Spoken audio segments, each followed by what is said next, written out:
নমস্কার বন্ধুরা, দোলন simple housewife চ্যানেলের 226 নম্বর ভিডিওতে তোমাদের সবাইকে স্বাগত। যে যেখান থেকেই আমার ভিডিওটি দেখছো না কেন, আশা করছি তোমরা সবাই অনেক অনেক ভালো আছো। আর তোমাদের আশীর্বাদে আমরাও কিন্তু অনেকটাই ভালো আছি। আজ বৃহস্পতিবার, আর বৃহস্পতিবারের ভিডিওটি তোমাদের সাথে শেয়ার করলাম। যদি আমার ভিডিওর কোনো অংশ তোমাদের ভালো লেগে থাকে, অবশ্যই কিন্তু লাইক, কমেন্ট, শেয়ার করতে ভুলে যেও না। আর চ্যানেলে নতুন বন্ধু হলে অবশ্যই চ্যানেলটিকে সাবস্ক্রাইব করে আমার পরিবারে থেকে যেও। এখন বাজে সকাল 6:30, আর ঘুম থেকে উঠেছিলাম কিন্তু প্রায় 5:30টার সময়। আর আসলে কি হয়েছিল জানো তো বন্ধুরা, তোমাদের দাদাভাই তো বাড়িতে নেই, আর ছেলে মেয়ে ওদের সব সমস্যা তো আমাকেই দেখতে হয়।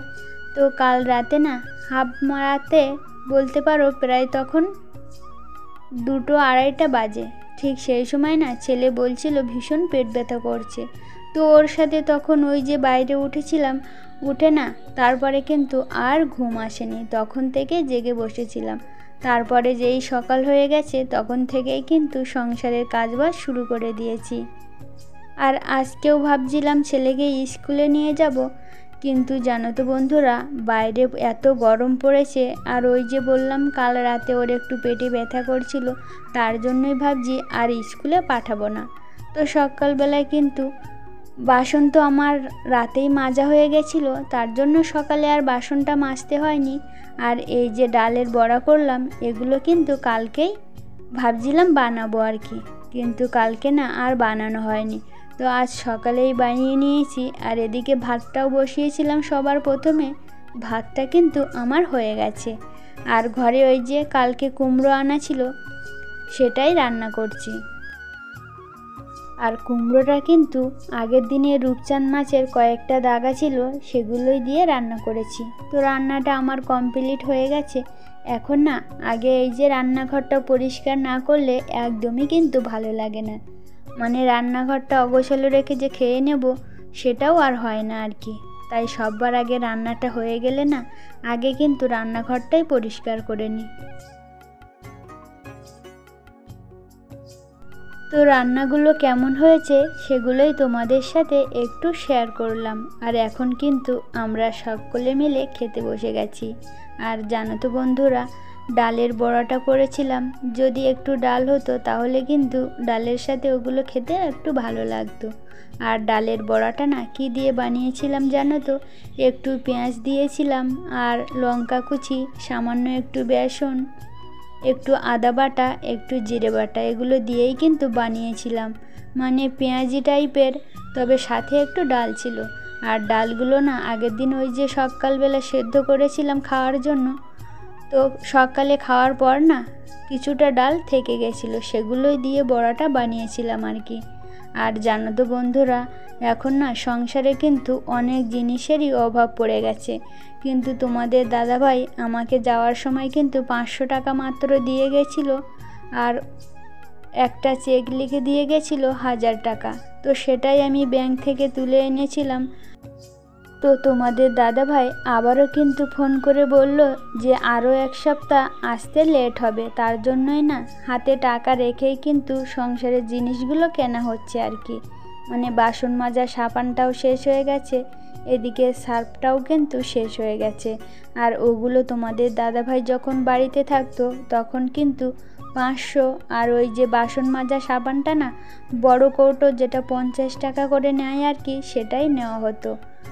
তো এখন তার জন্যই ভাবছি কালকে যখন আবারও বাজারে যাব তখন না একটা ছোট 5 টাকা দামের নিয়ে আসব, তারপর তোমাদের দাদাভাই যখন আসবে তখন না হয় বড় দেখে কিনে নেওয়া হবে আর কি।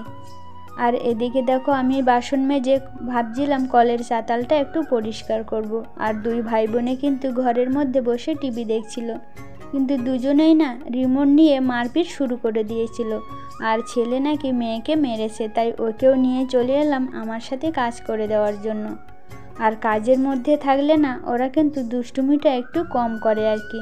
তবে কি জানো তো বন্ধুরা, একজন যদি শান্ত হয় তাহলে কিন্তু একটু পারা যায়, কিন্তু আমার ছেলে যেমন, মেয়েও কিন্তু তার ডবল আর কি। আর জানো তো বন্ধুরা, আমাদের কলে যেহেতু প্রচুর পরিমাণে আয়রন, তার জন্যই কিন্তু মানে 2 দিন অন্তর ছেলা পড়ে যায় আর লালচে টাইপের হয়ে যায়, কিন্তু জলটা লাল বের হয় না, জলটা কিন্তু সাদা বের হয়। কিন্তু জলটা টেনে না কিছুক্ষণ রেখে দেওয়ার পর পুরো পুকুরের জল যেমন ঘোলা টাইপের হয়ে যায় তেমনই হয়ে যায়। আর এইখানে ওই যে জল ফেলে ফেলে পুরো ছেলা পড়ে গেছিলো। আর এই কাজগুলো কিন্তু আমাকে করতে হতো না। তোমাদের দাদাভাই যখন বাড়িতে থাকে, রবিবার করে তো ওর ছুটি থাকে, তখন কিন্তু ওই পরিষ্কার করে দেয়। তো কলের চাতালগুলো আমার পরিষ্কার করা হয়ে গেছে। আর এখন না, তোমাদের দাদাভাই যেদিন থেকে চলে গেছে সেই দিন থেকে কিন্তু জল দেয় না টাইম কলে, আর এখনও জল আসে না। তো এদিকটাতে পরিষ্কার করে পুরো ধোয়া কমপ্লিট হয়ে গেছে। আর ওই যে টাইম কলটা না, মেয়েকে দিয়েই কিন্তু মানে আমি পরিষ্কার করে নিয়েছি, তারপরে মেয়েকে বললাম তুই পরিষ্কার কর। না হলে কি বলো তো বন্ধুরা, যখন ঘরে আসবে 2 ভাই বোনে কিন্তু আবারও ঝগড়া শুরু করে দেবে। তো যাই হোক, তারপরে আমাদের কিন্তু খাওয়া দাওয়া সব কমপ্লিট হয়ে গেছিলো।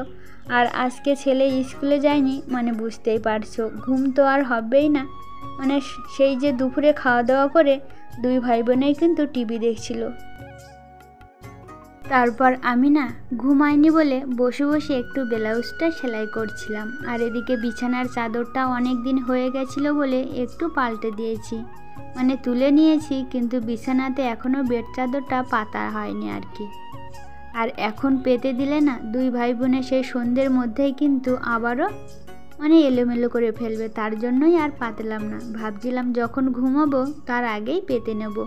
এর মধ্যেই দেখো ঘর বারান্দাটা পুরো ঝাঁটিয়ে নিয়ে উঠোনটার এদিকেও ঝাঁটিয়ে নিচ্ছি। আর ওই যে বললাম এখন গরমকাল, মানে বুঝতেই পারছো চারিদিকটা না শুধু ধুলো আর ধুলো। প্রত্যেক দিন সকাল বলো আর বিকাল জলের ছিটা না দিলে একদম ভালোই লাগে না।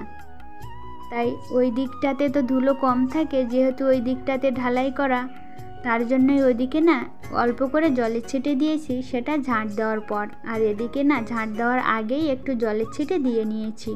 কেন জানো তো, ঝাঁট দিতে গেলে না ধুলো পুরো মুখে উড়ে এসে পড়বে, তার জন্যই কিন্তু এদিকের উঠোনটাতে জলগুলো ছিটিয়ে দিয়ে তারপরে ঝাঁট দিয়ে নিচ্ছি। আর জানো তো বন্ধুরা, যখন ছেলে মেয়েগুলো থাকে হয়তো ঝগড়া করে, কিন্তু না সব কিছু কিন্তু ভুলে থাকতে পারি আর কি। কিন্তু যখন ওরা রাস্তার দিকে খেলতে চলে যায় তখন না একদমই ভালো লাগে না। তো মেয়ে চলে গেছিলো পাশের বাড়ি, আর ওদের বাড়িতে না আমাদের টাইম কলে জল আসে না বলে ওদের টাইম কলে কিন্তু এই 2 দিন হচ্ছে জল দিচ্ছে। তাই একটা ড্রাম আর একটা বালতি দুপুরবেলা রেখে এসেছিলাম জল ভরার জন্য। তো ওরা জল ভরে রেখে দিয়েছিল। আর এদিকে আমার তো সংসারের সব কাজ গুছানো কমপ্লিট হয়ে গেছে, তাই চলে এলাম জলের ড্রামগুলো আনার জন্য। ড্রামগুলো বলতে একটাই ড্রাম দেওয়া ছিল আর একটা বালতি। তো আমার মেয়ে না টিভি দেখতে দেখতে আমি যখন ঘর ঝাঁট দিচ্ছিলাম তখনই কিন্তু একা একাই চলে এসেছিল। আর একা একা পাঠাই, কারণ এই পুকুরটাতে তো আর জল নেই। যখন জল থাকতো তখন না ওকে আর পাঠাতাম না একা একা, সঙ্গেই আসতে হতো আর কি। তো এসেই দেখো আমাকে দেখে না মেয়ে বলছিল, কাকিমা আমি জলের বালতি নিয়ে চলে যাচ্ছি। তো আমি ওকে যেই বললাম আমি আসছি, সেই ও না খেলা করছিল। তারপর সবাই মিলে কিছুক্ষণ গল্প করে বাড়িতে চলে এলাম। তো বন্ধুরা, আজকের ভিডিওটি এখানেই শেষ করছি। দেখা হবে পরের ভিডিওতে। সবাই ভালো থেকো, শুভরাত্রি।